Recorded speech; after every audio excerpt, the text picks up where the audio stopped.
Welcome to the Eternal ROI podcast, where we share the real stories of workplace transformation. And now, here are your hosts, Will Stewart and Chris Patton.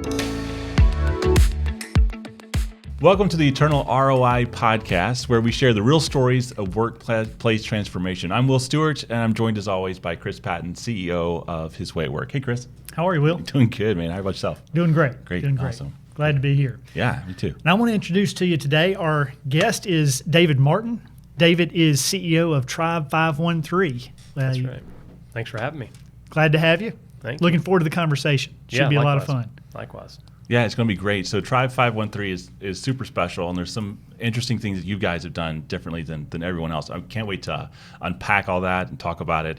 But at first, just introduce yourself. Tell us a little bit about you, a little bit about Tribe 513, what you guys do. Yeah, sure. So we are a collection of medical practices. So Tribe 513 is the tax ID number. It's the parent company for Parkside Pediatrics, Brewer Internal Medicine, Parkside OBGYN. We have a breastfeeding center, an outpatient breastfeeding center.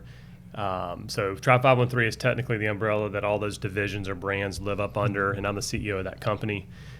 Married, have 4 kids, live on a farm in Fountain Inn, South Carolina.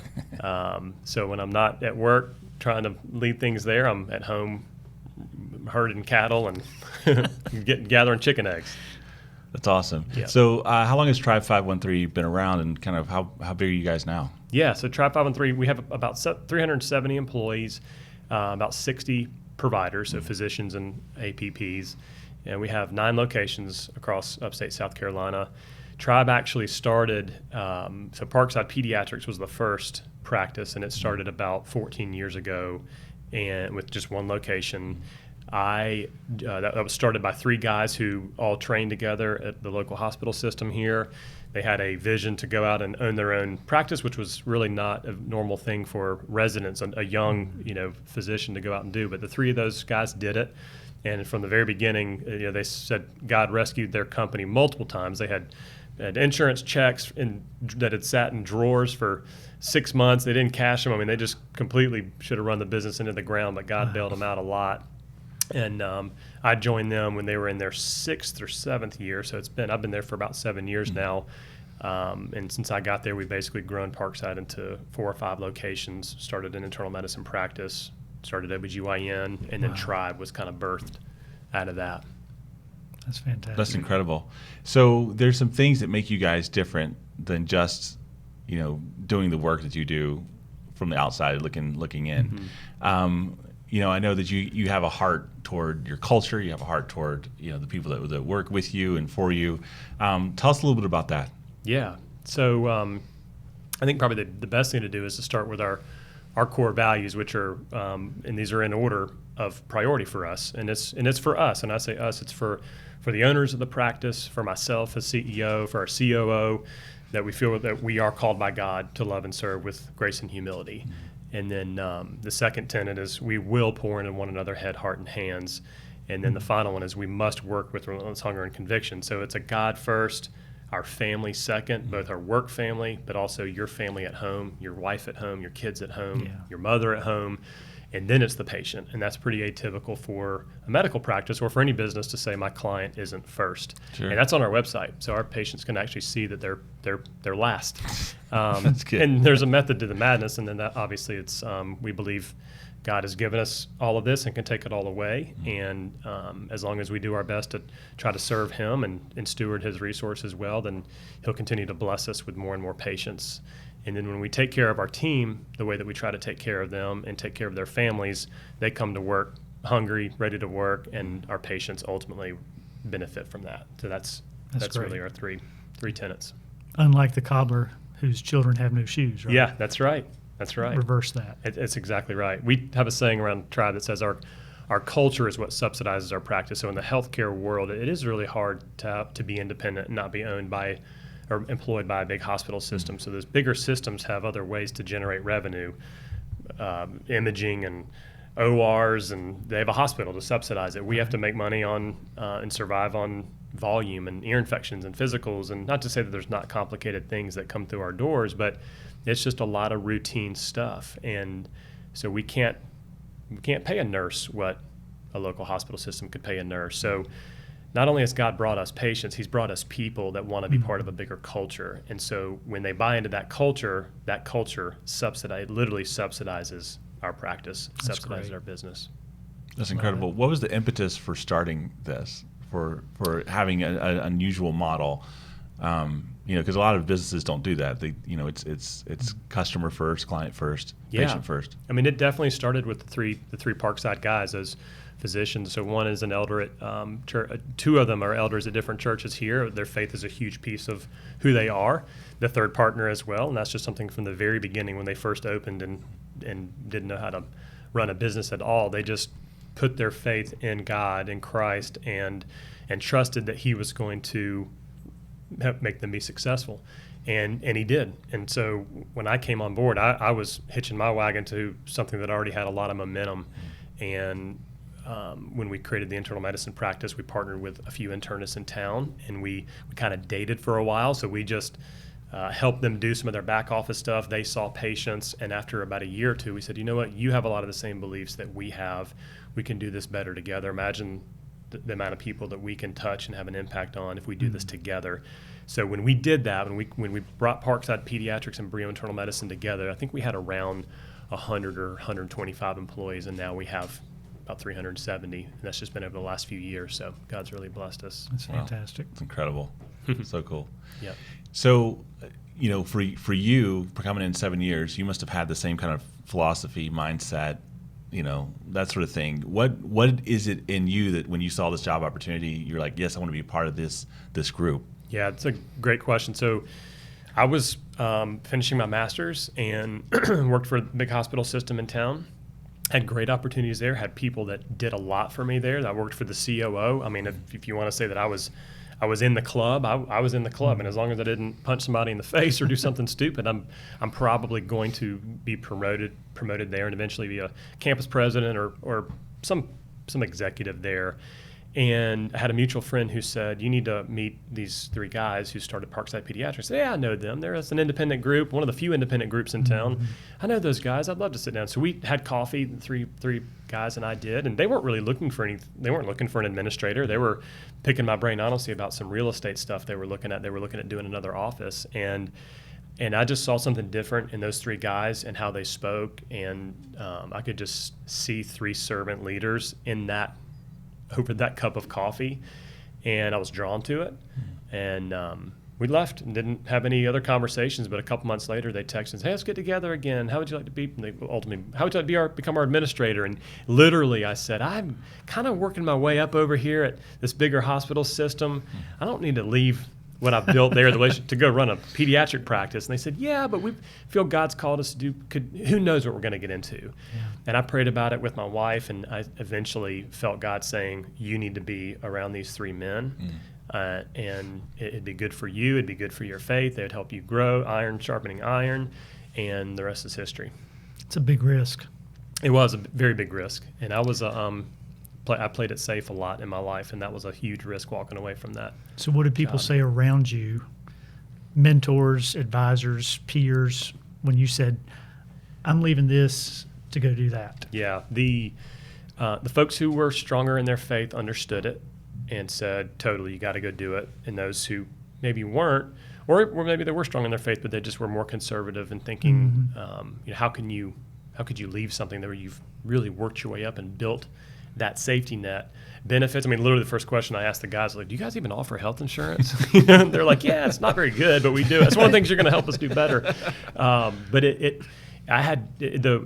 was a wide range of advice from folks. And I think the people who really understood the faith component and what I needed, not to mention, I thought there was going to be a fun opportunity in terms of business and the entrepreneurial spirit that they had. Sure. And look, here we are. So I literally went to go join them, and they were just pediatrics. I think they had 35 employees or 40 employees maybe, and now we're into internal medicine, OBGYN, and we have a property management company. We have a little construction company, and the construction company, we were just meeting this morning. They're now meeting with Jumpstart. We're going to employ some folks that are in the Jumpstart program, which is putting folks that are served time in prison. Yeah. So it's awesome to see God put so many different things in our path, and it's fun to work on it with those three guys specifically. Yep. Well, incredible. he'll honor it when you jump. Yeah. Right. Yeah, that's right. Very cool. That's right. Yeah. So a caring culture, a place, we probably need to define what a caring culture is, but a place where employees feel safe, where they're, loved and they're taken care of, that doesn't happen in a vacuum. First describe kind of what a caring culture means for your company, and then how did you do it? Because that's, for a lot of people who might be listening and watching right now, they may have the mindset where they're like, man, I'd really love to do this. I think this is a nice thing. It sounds really great. I mean, how in the world do you even get started? Yeah. So if you're smaller, you got to use the resources that you have.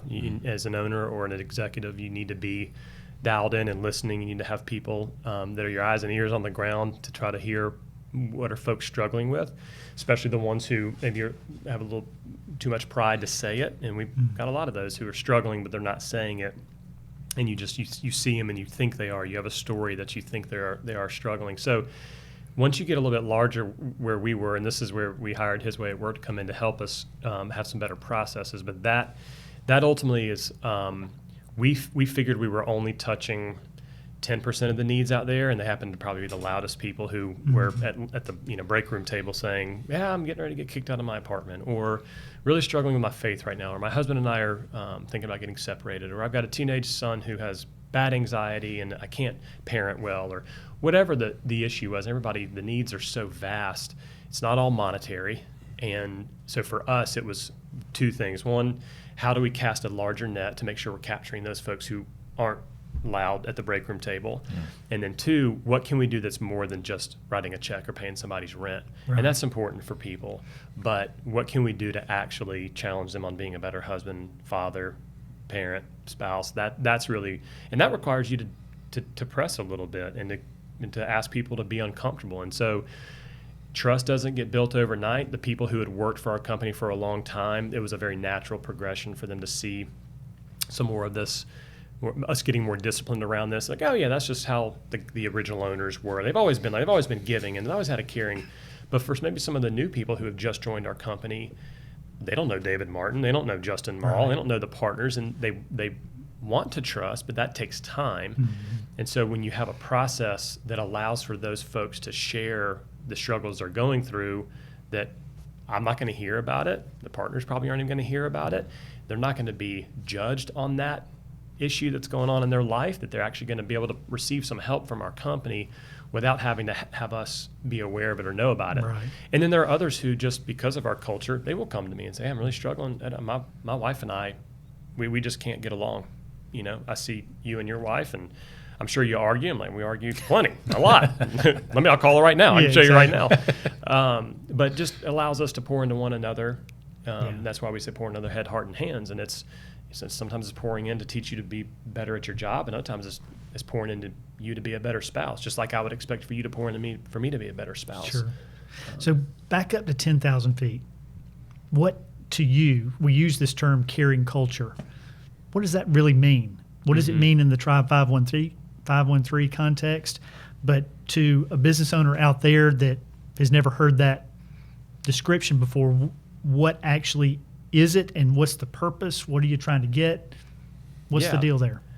I mean, ultimately, a caring culture suggests that you're not in the business to make money. In our bit, you're not in the business to see patients.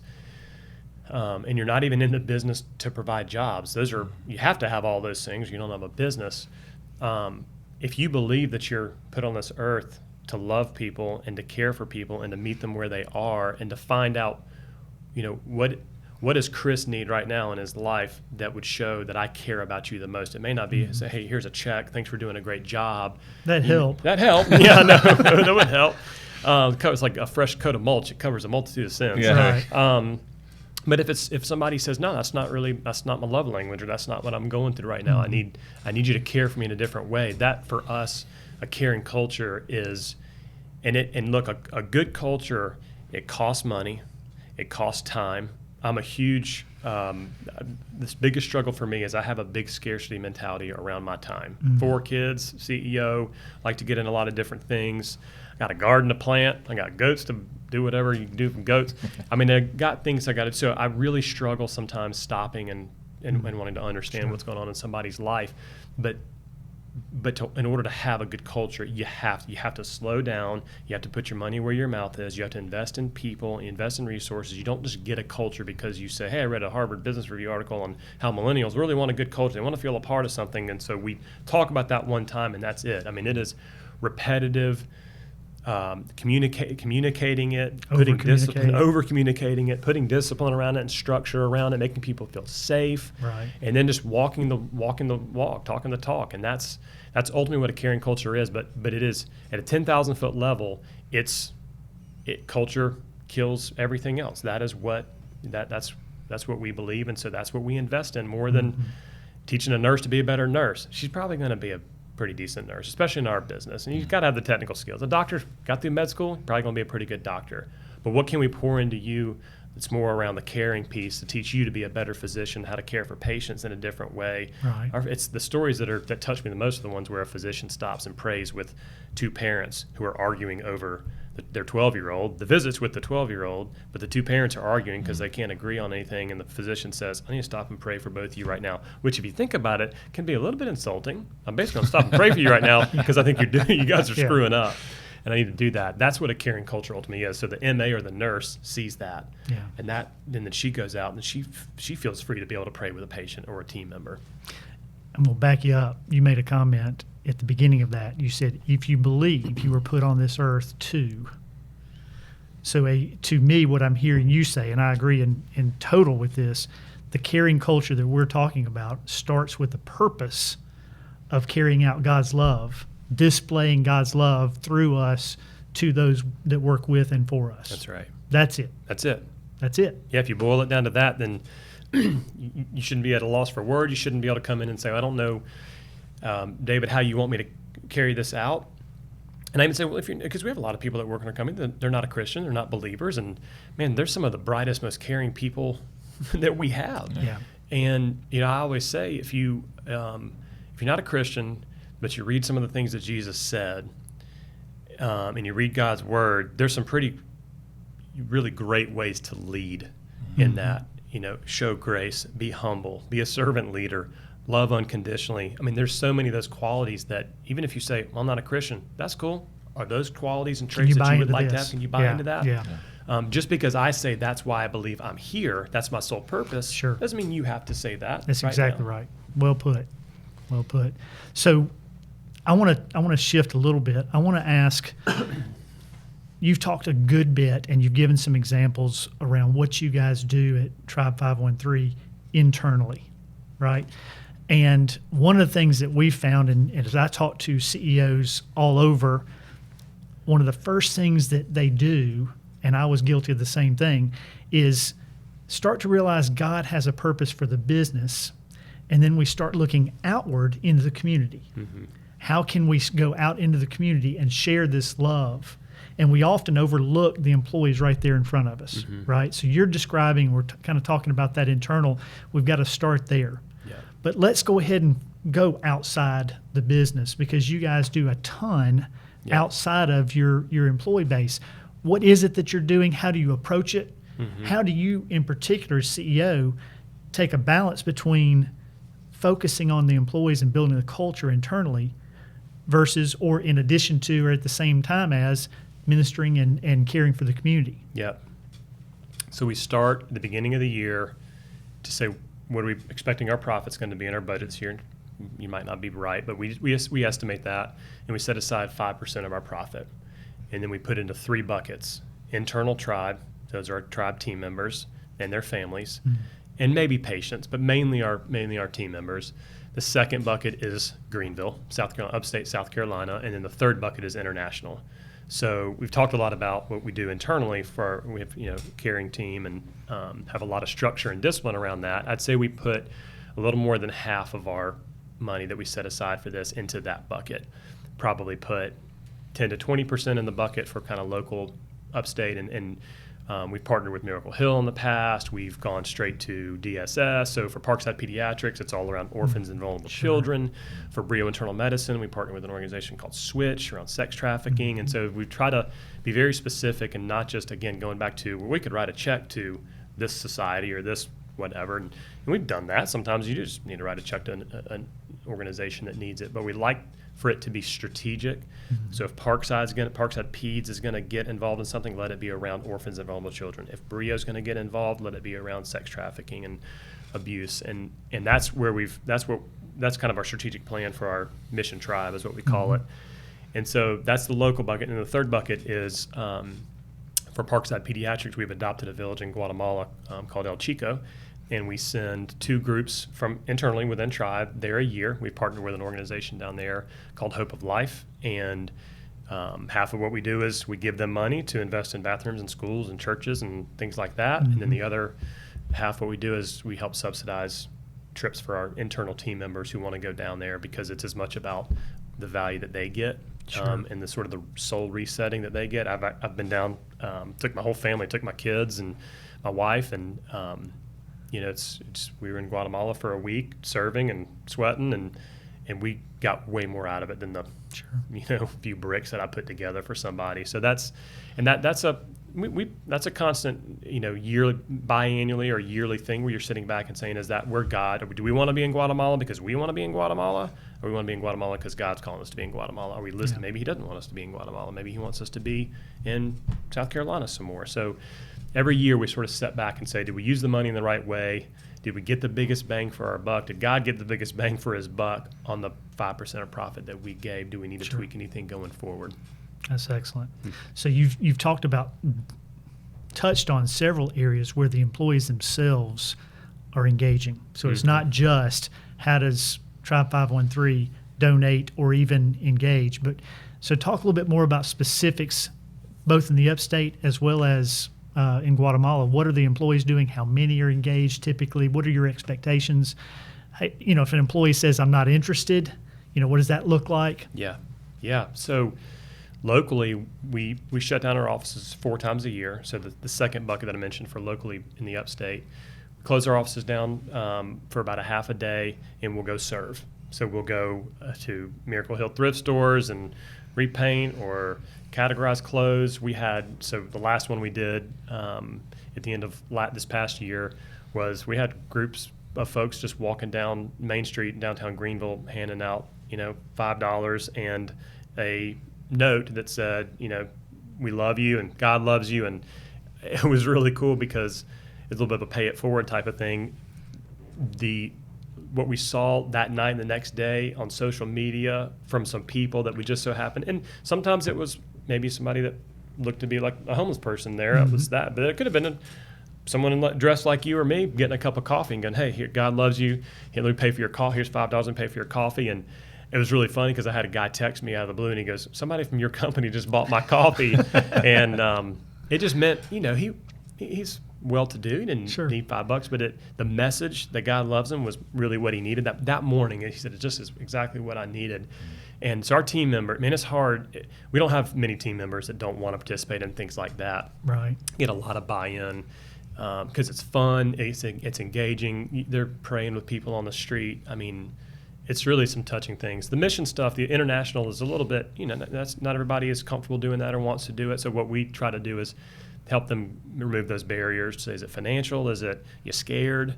You don't want to leave your husband for a week. Maybe he can go. So we try to remove those barriers and those obstacles. And some people, we've never really had anybody just flat out say, I think giving to people is a bad idea and I don't want to participate in it. But there's probably some folks that we have internally that maybe don't like the fact that we're going to Guatemala, or they don't like closing down the office and going to serve. They're not comfortable doing that. That's okay. What do you think, hypothetically, what do you think it'd look like if you're doing these things externally and you're not doing the first bucket? You're not spending the time, energy, and money internally for the culture, but the employees see what you're doing in the local community, may even be a part of it, and then they see what's going on outside in Guatemala. Yeah.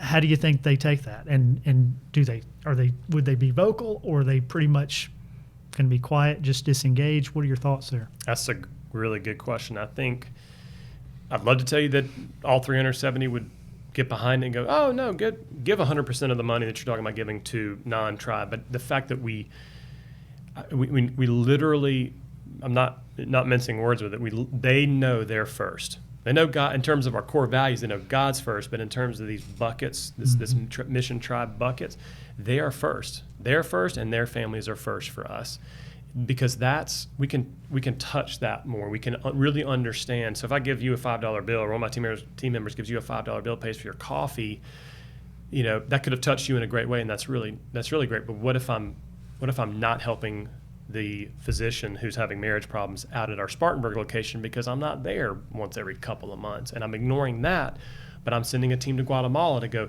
So that's where it just takes a lot of prayer, a lot of conversation. It's not just a willy-nilly, we're going to have money going here and there. It's being very strategic about what are you going to do with your money. And again, for us, checking that first box of saying we're going to take care of our team members first. Right. And we say no to things too. And we have things internally that we have, so-and-so has an issue, has this, they need this, and we have to say no. Sure. And that's really, really hard. So you could have somebody like that just got told no, but then a week later I send an email and say, hey, we're getting ready to go to gearing up for our next Guatemala trip.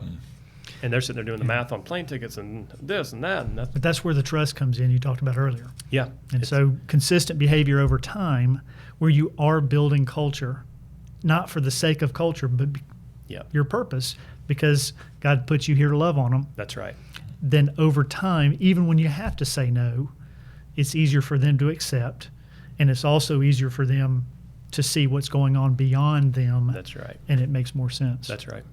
Yep. Yeah. And it creates a really cool opportunity for a nice conversation if you say no to somebody, or you've said yes to people, or someone that has never had a need like that financially internally that comes and says, why are we giving so much? I just need a raise. Why are you giving, if you would not give 5% of the profits away, I could actually make the same salary that my nurse friend who's working, down the street is making. And we're a pretty transparent, honest company. I'm a pretty transparent guy. And my response would be, I could make more money. Everybody here could make more money. It's just not what we're about, what we feel that we're called to do. And if you don't like it, I'm not going to judge you for not wanting to be a part of it. I mean, Sure. That's some of the best conversations I've had with people, whether it's we're recruiting a physician to come in. I start off right off the bat and say, here's what we're about. Just want to let you know if you say we're a Christian company, I mean, this isn't a Christian table or a Christian chair, but I mean, we are a company that's led by Christians, by believers, and we're going to put God first and our family second. And you don't have to be a Christian. We just want to let you know that's how we show up, how we try to show up. And want you to hold us accountable to that. Right. Yeah. Whether you are or not. That's right. That's absolutely right. Yeah. Just Christian, not Christian, whatever. I promise you are going to come to me one day and say, David, you said a cuss word. You said something judgmental. You said this, and I probably did. I'm really sorry about that. I'm broken. Thanks for letting me know. Or, hey, David, you were gossiping about your wife. You were gossiping about something you said about your wife, and I know I'm a sarcastic guy, and you did it with kind of sarcastic love, but C.S. Lewis says, sarcasm is not really the right way to go. So just want to let you know that. That is our culture. And so when we have new people who come to work for us or they're interviewing with us, we just lay that out there. We don't say, now, do you go to church? What church do you go to? You can't do that at all. But we just say, this is what we are about. And we're a transparent company, and we're going to hold each other accountable, and you're going to get to fuss at me one day when you not making enough money, but you're seeing us support this mission or this internal team member or whatever, and that may make you mad. All I ask is that you come and share those feelings with me so that I can listen to you, and that may be all I do is just listen and go, man, this sounds like you're struggling with that. Can I pray for you? It's who we are, and if money is the single biggest driver for you, this may not be the right place for you to work, and I'll be the first one to give you a good reference if you're good.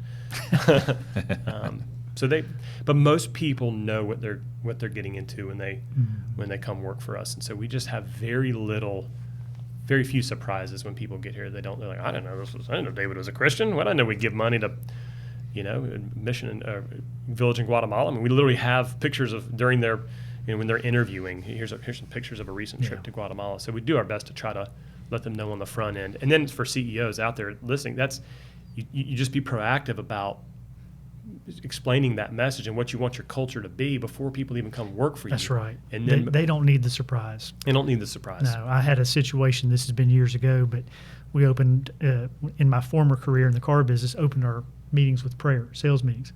New employee, first day on the job, we bow for prayer, he walks out. Yeah. Yeah. And I tracked him down, and he said, "Man, I didn't know. I mean, I don't believe in that, and it just shocked me. Yeah. Shame on me. We didn't Yeah. do a good job ahead of time setting expectations and just letting them know. Yep. It's not about you got to believe this to work here. It's about I just want to let you know what we believe. Yep. We welcome you here either way. Yep. Exactly. That's exactly right. What's the response been when you're across the table from someone? When you lay that all out, is it mainly positive? Is it where they say something positive to your face, but then they never return calls? I mean, Yeah. or is there just a immediate pushback? So for the ones that are new, and I say this is what we're about, this is kind of where we give our money. This is, if we have a decision to do this over giving everybody raises, we may pick raises one day, but there may be a time where we pick this decision, and that. I guess when they're trying to come work for us and they're not in the door yet, I get very little pushback. I've had a couple physicians specifically go, okay, so I'm not going to make the same amount of money that my friend just is a resident, he's making on the street, and you're going to pray before meetings, you're going to do at provider meetings, you're going to ask me to even do a devotion. I was like, no, I probably won't ask you to do one. Maybe one day you can lead one, but we are going to ask somebody to do one, or I'm going to lead one, and it's just what we're going to do. And I've had a couple folks go, yeah, I don't know this is for me, and that. I respect that. I mean, sure. It's sometimes it's disappointing, but ultimately I respect people that have a lot of self-awareness in that and don't tell themselves, well, I really just need this job. Or I heard this was not just a Christian company, but a fun company. We have a lot of fun. I mean, literally live a life of fun and play is another one of our core tenets. And because I just think most people kind of not most people, a lot of people go through their day too serious. They don't laugh. They think work is not the place to have fun. And, we work really, really hard, and we also have a lot of fun. Mm-hmm. And so people hear about that, and they think, well, Tribe 513, I mean, Tribe, I guess the name Tribe, it's got to be a fun. There's a gym named Tribe. It's got to be a fun place, and trampoline parks and all this kind of stuff. And it is. We do a lot of that stuff. But there are going to be some things that we do that may not jive with you. And I've had very few people, once they're in the door, come to me and I push back on something, and they really say, man, David, you totally bait and switched me. I'm totally caught off guard by this. And that doesn't mean when all people come and say,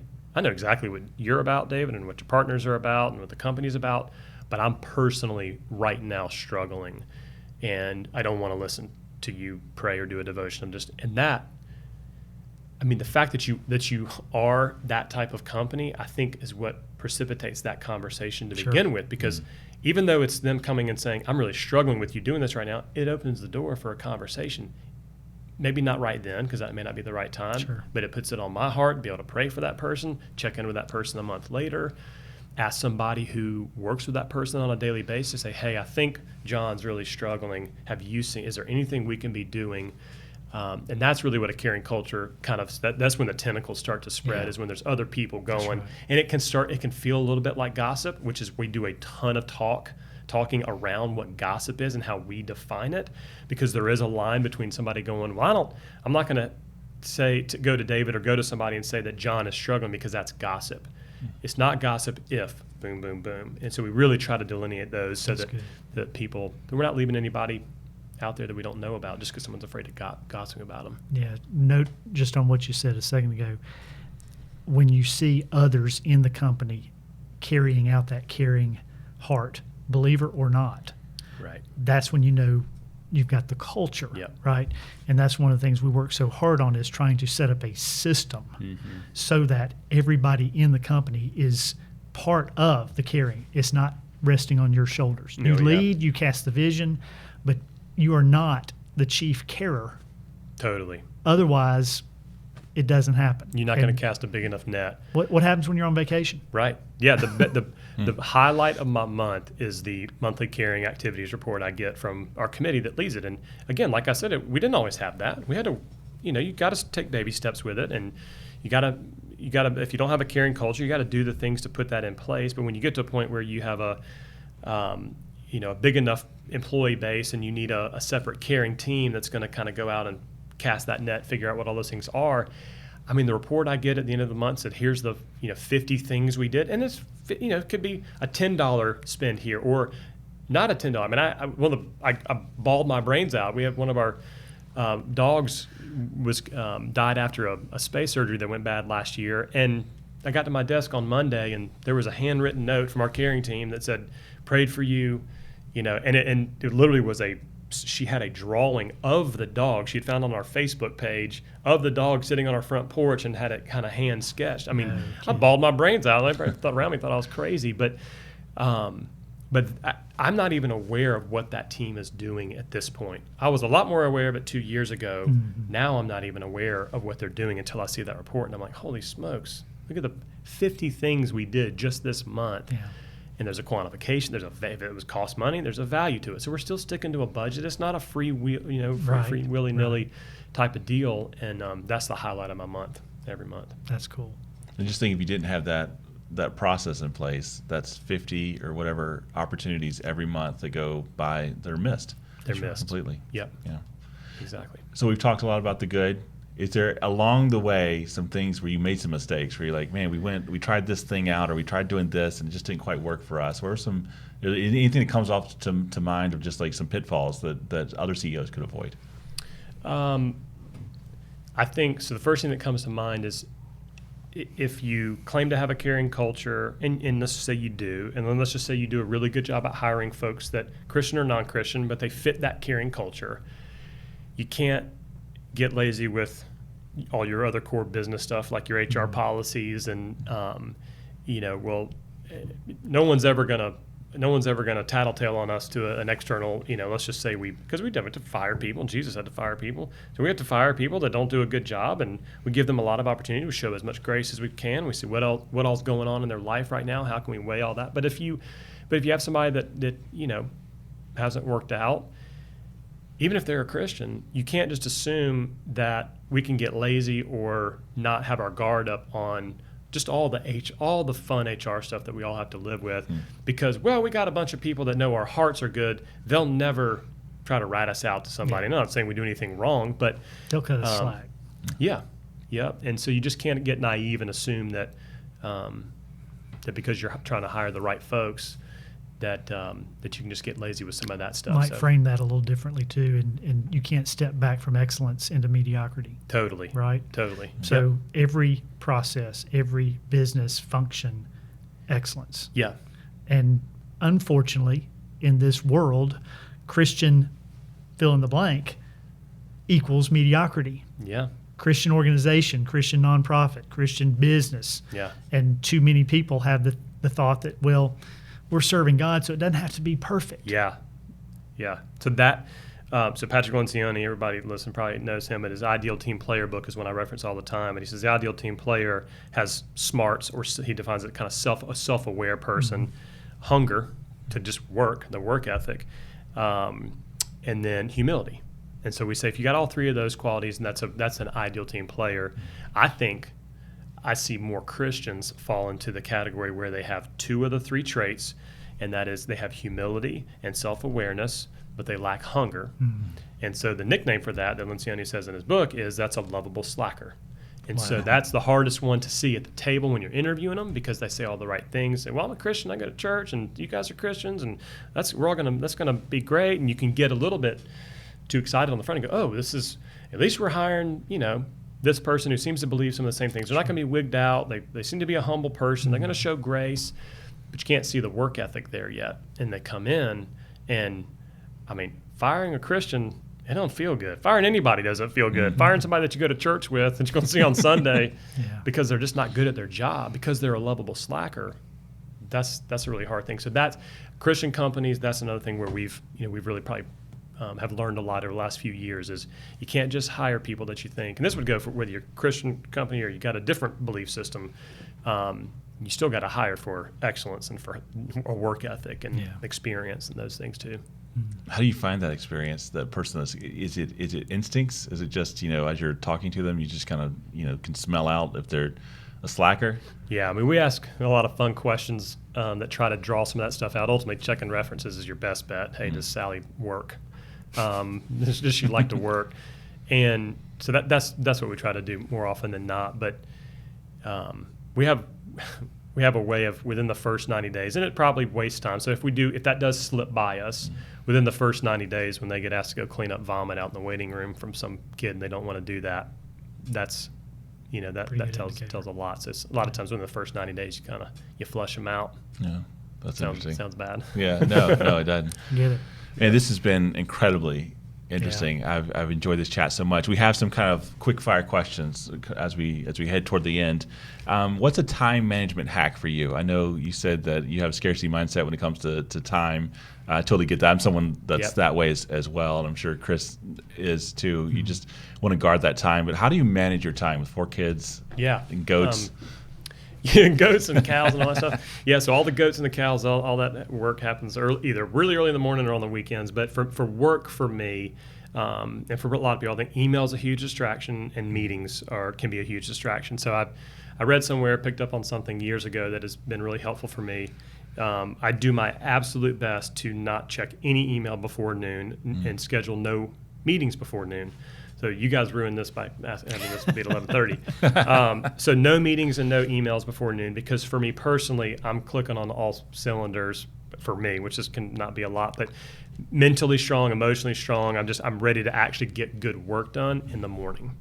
And as I've grown into a CEO role, I've also had to allow myself to have just time to think and read and have some vision time. So that's usually first thing in the morning, and then I'm actually getting good work done on projects or things that really take some thought.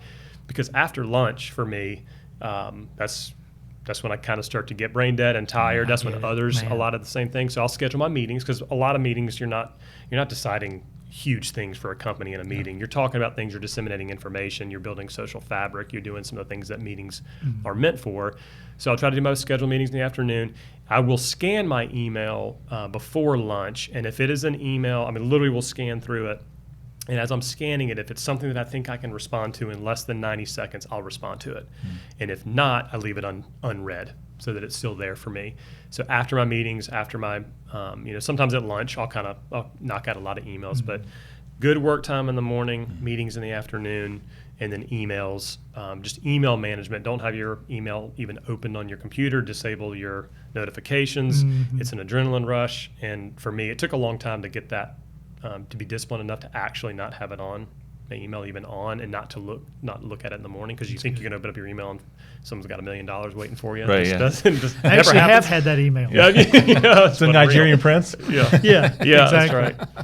Yeah, and that's so smart, because email will dictate your life. It will, and everything seems like an emergency. No one ever sends you an email. It's like, hey, take your time with this. Yeah. Everybody's like, I need it now. You know. What's one piece of advice you wish you'd been given 10 years ago?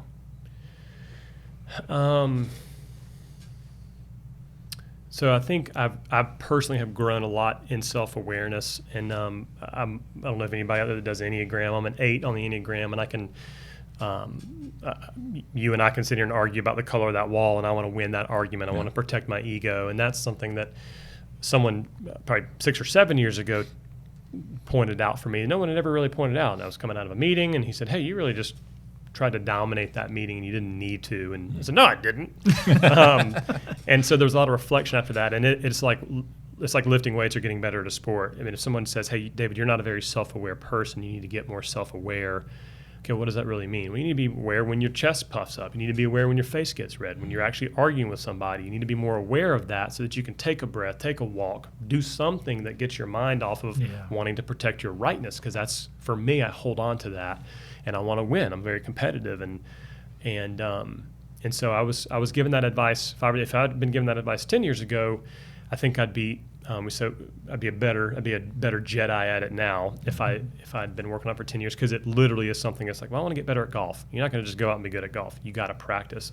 I want to lift weights. If you stop lifting weights, your muscles are going to atrophy. So you got to continue lifting weights, which in the self-awareness journey, it means you have to surround yourself with people that are going to hold you accountable. Because if you're not self-aware, how are you going to know that you're not self-aware? Right. But to be able to have people around me go, hey, well, I don't know, you are talking to Chris, and I don't know why you seemed like you were getting defensive or getting mad. And I was like, no, I wasn't. I don't think I was. But to have somebody call you out and say, yeah, you actually were. I don't really care if you want to do anything about it. I'm just letting you know you seem like you were getting defensive. Oh, okay. Yeah. Thanks. And then to step back and think about what was it that Chris was doing that was making me get defensive. And usually it's around protecting an ego or an idea and being right. Yeah. That's powerful. Yeah.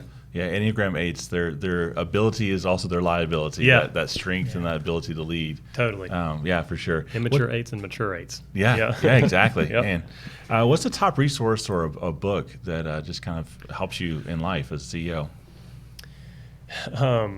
Man, I love to read. There's a lot. I probably have 3 or 4 books going on at one time. Yeah. I think, so one piece of advice that I did get from somebody up to 10 years ago was Andy Stanley's book, Choosing When to Cheat. And it was a book on family work-life balance. Yeah. And for an 8, and for somebody that's driven and competitive, I really, if I had not had that book early in my career, I could have put a lot of my identity into my work. And so as far as a foundational book to read for not just executives, but for anybody who can fall into that pitfall where they're going to sacrifice family time. The title of the book is kind of weird. You're sitting in a coffee shop reading Choosing When to Cheat. Somebody's like, what are you reading? But it's when the work life and the family life that collides. Yeah. And you're never going to be fully balanced. I believe that our lives are really kind of go. You have a baby, so if you're having a baby, you're gonna be at the hospital. You're probably not gonna be thinking about work, Right. And if you got a huge deadline at work, you might be home late that week. And so it is this constant thing. So I would encourage people to not feel like they have to be perfectly balanced, because you're probably never going to be perfectly balanced. And also just know if you have a family at home, or you don't, and you just need personal time to recharge, your work will be there the next day, and it's probably going to be okay if you leave it at 5 o'clock and you leave it on. It's going to be there for you at 8 o'clock in the morning. And you get there the next day. It's true. Probably going to be okay. Yeah. So don't sacrifice that family time. Yeah. That's powerful. So for everybody that's been listening, this is the last question. What do you think's the major takeaway? What do you want people to walk away with from this chat? Yeah, I think if you feel called in your heart to have your company, have the flavor of your company be that of a caring culture, or something that's based on Christian principles or things that Jesus said, and you believe those personally, but you whether you've ever thought about trying to have your company live out those things or not, maybe this is causing you to think about that. You have to be bold and do it, and don't eat the elephant in one big bite. Take small steps.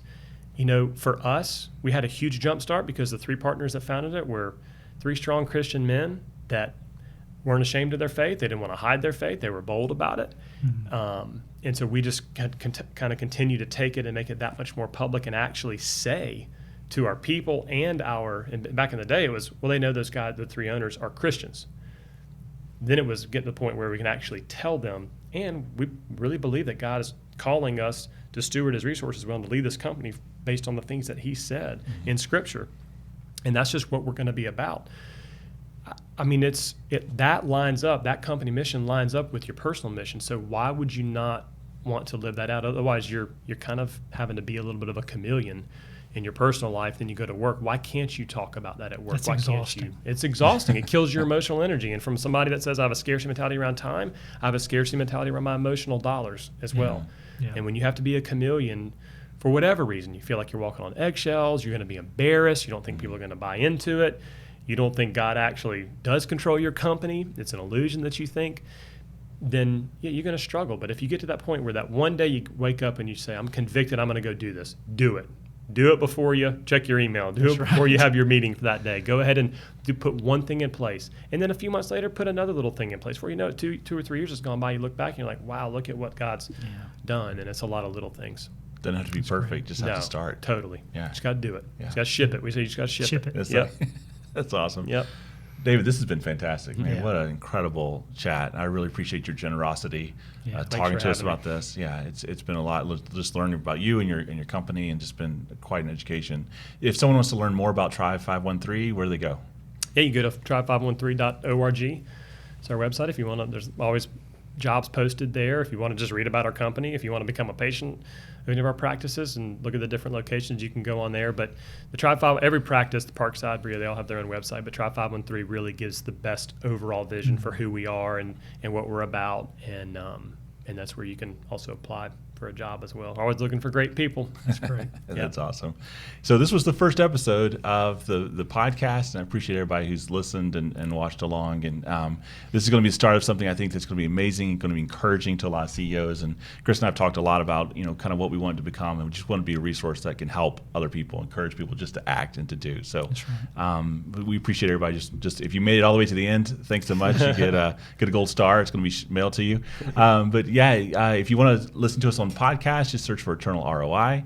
If you would like to watch, there's also a video component to it where we live stream it as well on Facebook. You just go to Facebook and search for His Way at Work. And if you want to learn more about His Way at Work, just go to hwaw.com and they can help you out. So thanks, Chris. Appreciate it. This was awesome. Thanks, David. Thank you, Thank David. you, guys. Appreciate that. Bye.